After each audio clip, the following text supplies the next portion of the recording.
ከቤት ጋር ይጋጫል እና እሷ ማትጋጩ ሰው አለ እንዴ? ሰው ብታጣ ራሱ ከግድግዳ ጋር መጀመሪያ እንደዛ የጓጓሽለትን ቀለበት ሳረግልሽማ ማየት አለባት። ቀለበት? አሁን ሂጂና ቤቱን አስተካኪ።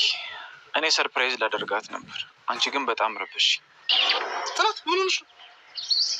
ጽናት እንዴ ስልክሽን ምናምን ሰርቀሽ ነው? ልቤን ሰበረው። አባባ ምን ሆነ? ያንተ ጓደኛ ኪሩቤል ልቤን ሰበረው። ጽናት አልገባኝም፣ ምን ላይ ተፈጠረው? ለቤቲ ቀለበት ሊያደርግላት ነው። ምን? ኪሩቤል በምንም ተአምር ይሄን ነገር ያደርጉ ካላበደ በስተቀር በምንም ተአምር ይሄን አያደርጉ። ለካ ፍላሹም የለም ጠፍቷል፣ ከልብስ ጋር አንድ ላይ ታጥቧል።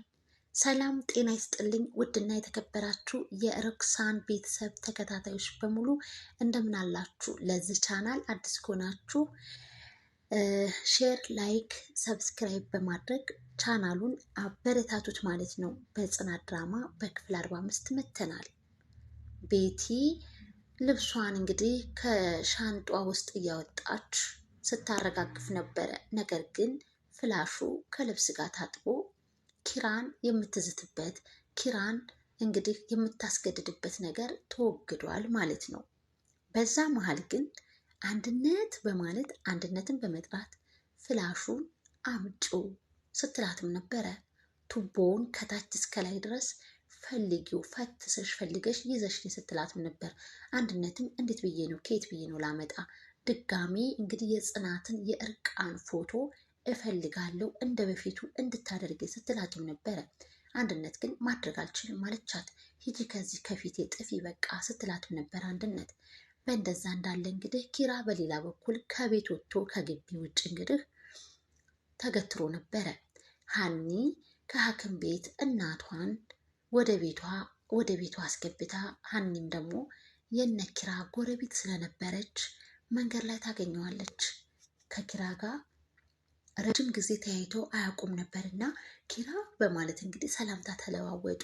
ኪራም ወይኔ ሀኒ በጣም ይቅርታ ደውዬ መጠየቅ ነበረብኝ፣ እናትሽ እንዴት ሆኑ ተሻላቸው ወይ ሲላትም ነበረ።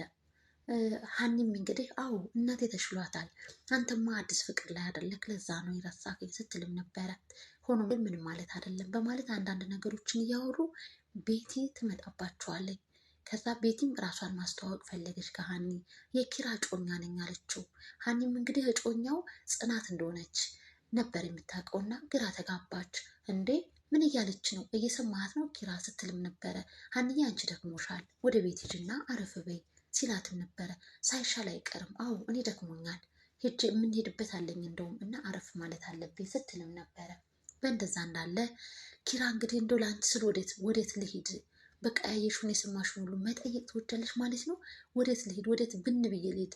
ብን ብዬ ወደ ሊቢያ ልሂድ ሲላትም ነበረ። ካጠገቧ ጥሏት ሄደ። ሂድ ምንም ችግር የለም ትመጣለህ እኮ ስትልም ነበር። ምንም ደንታም እየሰጣት አልነበረም ቤቲ ማለት ነው። በመቀጠል እንግዲህ ጽናትና ምሩዬ ቤት ውስጥ ቁጭ ብለዋል አንድ ላይ።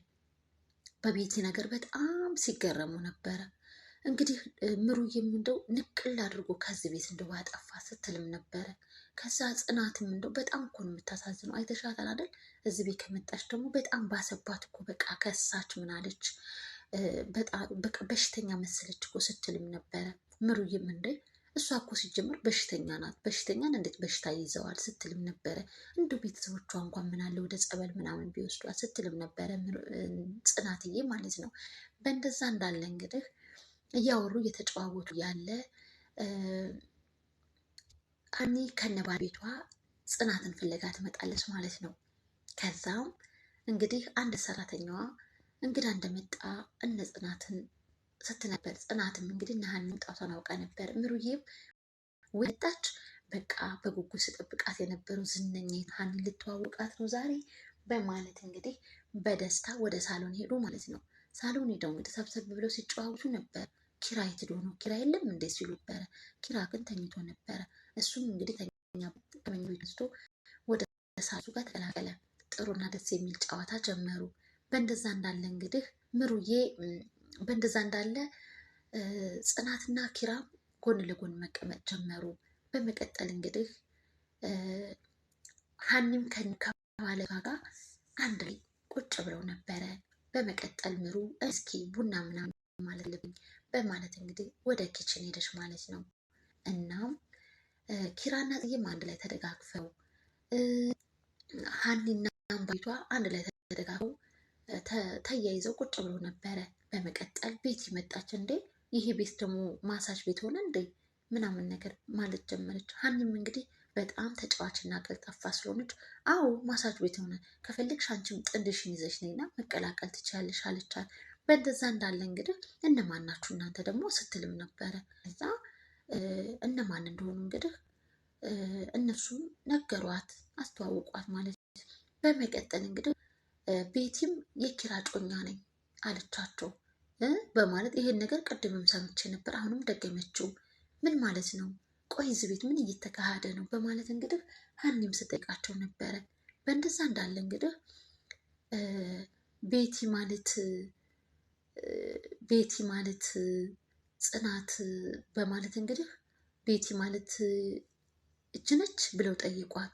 ጽናትም አዎ አለቻቸው። እንዴ ስለ እኔ ምን የምታውቁት ነገር አለ? የት ነው የምታውቁኝ? ስትላቸው ነበረ። ቤቲ ያው እናቅሻለን በጭራቅነትሽ አሏት። ምንድን ነው የምትይው አንቺ ስትላትም ነበር በኃይለ ቃል። እናም የሀኒ ባለቤት ቀስ ቀስ ቀስ ሴትዮ በማለት እንግዲህ ለባለቤቱ አገዘ ማለት ነው።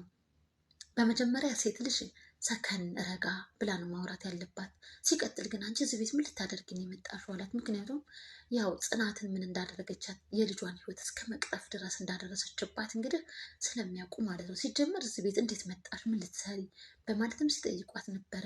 ጽናትም ሀኒም እዚህ ቤት ግን ምን እየተካሄደና ምን እየተፈጠረ ነው ልትነግሩኝ ትችላላችሁ? በማለት ሀኒና ጽናት እየተያይዘው ወደ ጽናት ክላስ ሄዱ።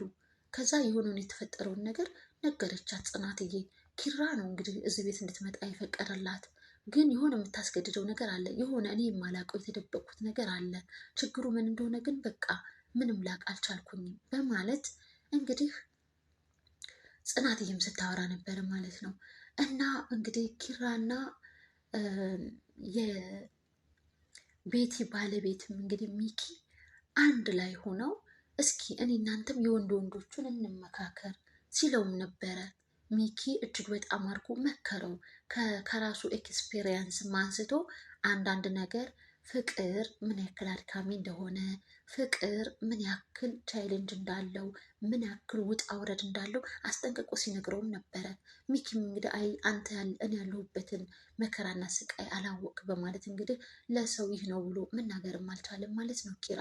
በእንደዛ እንዳለ እንግዲህ ምክሮቹን ካንሰር እንኳን ሲይዝ እኮ ትንሹ ነው፣ ከዛ በኋላ ነው እየሰፋ የሚሄደው በማለት እንግዲህ ብዙ ነገሮችን ነገሩት። ሆኖም ግን አንተ ያለ ጽናት ያለ አንተ መኖር አትችሉም ብሎ የሀኒ ባለቤት አስጠንቅቆ ነገረው ለኪራ። በእንደዛ እንዳለ እንግዲህ ጽናትዬ ክላስ እያስተካከለች ቁራጭ ወረቀት ታገኛለች። ወረቀቱን ብድግ አድርጋ ስታየው ማስረሻ የሚል መታወቂያ ነው እና ከዛ በጣም ተደናገጠች። ስለዚህ እቺ አንድነት ሳትሆን ሰራተኛይቱ ስሟ ማስረሻ ነው፣ የሆነ የተደበቀችው ነገር እንዳለ የሆነ ችግር እንዳለው አወቀሽ ማለት ነው። ይሄን ነገርማ እውነትም ምሩዬ እንዳለችው ቀስ ብዬ በጽናት ነው ቀስ ብዬ ነገራቶችን በግራም በቀይም ማየትም ማስተዋልም ያለብኝ በማለት ስታብሰለስል ነበረ። ከዛ ያንን መታወቂያ ይዛ ወደ ሰኒ ጋር ሄደች።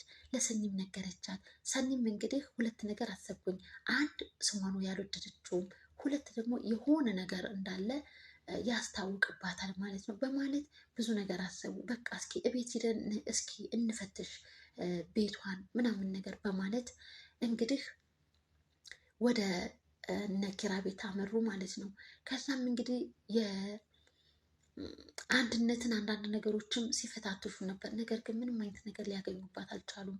ብቻ ግን የሆነ ችግር እንዳለ እንዲሁም ደግሞ ቤቲ በጣም እንደምትጮህባት፣ እንደምታስቸግራት፣ በጣም እንደምታስከፋት ሁሉ ጽናት ስታይ ነበረ። እሱንም ነገር እንግዲህ አስባበት ነበረ ማለት ነው ጽናትዬ። በእንደዛ እንዳለ ምሩዬና ናሆም በሌላ በኩል እንግዲህ እነሱም የሆነ መዝናኛ ቦታ ሄደው ይሄ ቦታ ግን እኔን አያስታውስም፣ ሐዋሳ ሄጄ እንዴት ነበረ እዚህ ቦታ መተክ ምናምን ነገር ስትለውም ነበረ ምሩ። ናሆምም ግን እኔ ምን አጉድዬብሽ ነው? እኔ ግን ለምንድን ነው የማታሙኝ? እኔ ግን ለምንድን ነው የኔን ፍቅር ማትቀበይኝ ሲላትም ነበር። እኔ እኮ ለአንተ ብዬ ነው ስትለውም ነበር። የጤናዋ ሁኔታ ስለሚያስቸግራት ማለት ነው። ናሆም ግን እንደምትጠላው ፍቅሩን እንደማታምንበት እንደዛ አድርጎ ነበር የሚረዳት። በቃ እንደውም ተይው ትዝ አታስበይኝ፣ እንደውም በቃ ከሚከፋኝ ትዝ ብሎኝ በማለት ናሆምም ሲላት ነበር። በእንደዛ እንዳለ እንግዲህ ወደ ቤት ተመልሳ ምሩዬ ምግብ አለ ምሳ አለ እንዴ መድኃኒቴን መዋጥ አለብኝ ምን ምግብ ሰራች ስትላትም ነበር። አዎ ምስር ወጥ አለ ስትላትም ነበረ። እናም አንድነት በአንድ በኩል ስትብሰከሰክ ነበረ። ምክንያቱም እኔ ለራሴ ብዬ የሰውን ህይወት አበላሸውኝ፣ የኪራን ሰላም የጽናትን ደስታ ነስቻለሁኝ እና እኔ የሆነውን ነገር ሁሉ ለኪራ ማሳወቅና መናገር አለብኝ ስትልም ነበር። በዛ መሀል እንግዲህ ምሩ መታ ነበር። ምሩንም አንዳንድ ነገር ጠየቀቻት። እናም እንግዲህ ምሩዬ ምግቡን ይዘሽልኝ ነይ እና መድኃኒት መዋጥ ስላለብኝ ነይ ሳሎን፣ ለማንኛውም አንዳንድ ነገሮች ልናወራና ልንጠያይቅ እንችላለን በማለት ሳሎን እንድትመጣ ጋበዘቻት ማለት ነው። በሌላ በኩል እንግዲህ ኪራና አንድነት ሲያወሩ ነበር። አንድነት እንግዲህ ለኪራ ይመስለኛል የፍላሹ መጥፋት የነገረችው ይመስለኛል። እንዲሁም ደግሞ የሆነውን ነገር ሁሉ እናገራለሁ ስትልም ነበረ። ኪራም እንግዲህ በጣም እንደተከፋና እንደተቆጣትም ነበረ። ጽናትዬ ታያቸው ነበረ እና አንድነትዬ እያለቃቀሰች እየተከፋች ወደ ኪችን መጣች። ከዛ ጽናት ጠየቀቻት፣ ምን ሆነሽ ነው የተከፋሽው? ምንድን ነው ከኪራ ጋር እኮ ረጅም ሰዓት ቆያችሁ ስታወሩ በማለት ስትጠይቃት ነበረ። ኪራም ከኋላዋ ተከትሎ አንድነት ኪራ ብር ሰርቃኝ ነው አለ። ከዛ የእናቴን ወርቅ ሰርቃ ነው አለ። እንዲሁም ደግሞ አንድነት ብር ሰርቄ ነው አለች። እና ሁለቱም የተለያዩ ቃላቶችን ሲጠቀሙ የሆነ ችግር እንዳለ ተረዳች። እየሸወዷት እንደሆነም አገናዘበች ማለት ነው። በእንደዛ እንዳለ ግን ኪራ ወደ ቤቲ ክላስ ሄድና ቤቲ ደግሞ እኔ ግን ምንኜ ነው ኪራ ግን ለምንድን ነው የኔን ፍቅር ያልተቀበለው እያለች ስትብሰከሰክም ነበረ። በእንደዛ እንዳለ እንግዲህ ኪራ ሄድና አንቺ ግን እኔ እየጠላሁሽ ለምንድን ነው የወደድሽኝ እያለ ኪራ እንግዲህ የሆነ ሴራ የጠነሰሰላት ተንኮላለና ፍቅር ሲያጫውተው ነበረ። በዛ መሀል ግን ጽናት ታያቸዋለች ማለት ነው። ጽናትን ጥንብርኩሷን አውጥቶ ስድብ ሙሽልቅ ያደርጋታል ኪራ።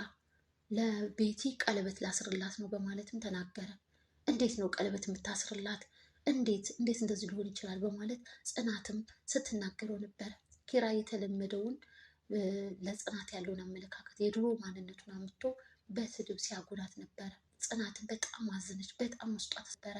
እናም ቀለበት ለቤቲ ላደርግላት ነው ሲላት ደግሞ አበደች፣ አይገልጸውም። በእንደዛ እንዳለ ኪራ ቤቱን አስተካካይ፣ አሁን እኔ ቤቲን ሰርፕራይዝ ላደርጋት ነው እና ቤቱን አስተካካይ በቃ በማለት ያዛታል ማለት ነው። በጣም አበደች፣ እየየ አለች። በዛ መሀል ናሆም ይደርስላታል። ምን ሆነሽ ነው ጽናት በማለት ሲጠይቃትም ነበረ። ጓደኛ ልቤን ሰበረው አለችው። አባባ ምን ሆነ በማለት እንግዲህ ሲጠይቃትም ነበረ። አባባ ሳይሆኑ ጓደኛ ልቤን ሰበረው ለቤቲ ቀለበት ሊያደርግላት ነው በማለት ናሆምም በፍጹም አያደርገውም የማይታሰብ ነገር ነው በማለት እንግዲህ ሲነግራት ነበረ ማለት ነው። ሊያደርግላት ሄደ ስትለውም ነበረ ጽናትዬ ማለት ነው። እና እባክህን የሆነ ቦታ ውሰደኝ፣ መጠጥ ሰው ሲረብሽ ያረጋጋል ትላል ነበረ እና እባክህን እዛ ቦታ ውሰደኝ ስትልም ናሆምን ስትማጸነው እንግዲህ ነበረ። እና መጠጥ እጠጣለሁ እያለችም እንግዲህ ይዘኸኝ ካልሄድክ እያለች ስትማጸነው አይተናል ማለት ነው። የክፍል 45 የጽናት ድራማ በዚህ ተጠናቋል ማለት ነው። ቀጣዩን ክፍል ደግሞ በቀጣዩ ይዤላችሁ ቀርባለሁ። እኔ ሮክሳን ዩቲዩብ ነኝ። ሮክሳን ዩቲዩብን ላይክ፣ ሼር፣ ሰብስክራይብ በማድረግ አበረታቱኝ ማለት ነው። ውድና የተከበራችሁ ቤተሰብ ቀጣዩን ክፍል እንግዲህ ምን ይሆናል የሚለውን ነገር የምርም ኪራ ለቤቲ ነው ቀለበቱን የሚያደርገው ወይንስ ለቤቲ የሆነ የጠነሰሰላት ተንኮል አለ? ቀለበቱን ማን ያደርገዋል? ለጽናት ወይንስ ለቤቲ የሚባለውን እንግዲህ ቤቲ እንግዲህ ትልቅ ህልም ውስጥ ነው፣ ሌላ ዓለም ውስጥ ነው ያለችው። ኪራ ግን የሆነ ተንኮል የሆነ ሴራ ጠንስሶላታል ማለት ነው። እና ውድና የተከበራችሁ ቤተሰብ እዚህ ላይ ነው ያጠናቀቅነው ክፍል 45ን። ቀጣዩን ክፍል በቀጣይ ታይም ይዘንላችሁ እንመጣለን። እስከዛ ድረስ ሀሳብ አስተያየታችሁን አስቀምጡልን ማለት ነው። ሼር፣ ላይክ፣ ሰብስክራይብ አይረሳ። ባይ ባይ።